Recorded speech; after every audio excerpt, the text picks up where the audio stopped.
Στον ουρανό και οι άγγελοι του Θεού ανέβαιναν και κατέβαιναν επ' αυτής τούτο οίκος Θεού και αυτή η πύλη του ουρανού.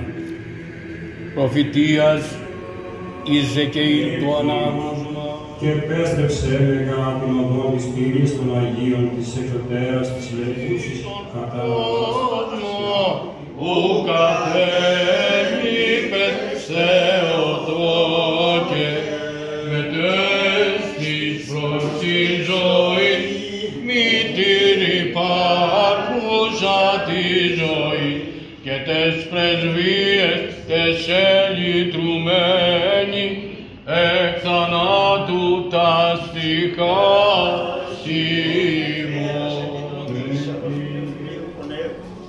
Και φιδίου θανάτου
η Αγία Τριάδια φυλάξει πάντα ημάς.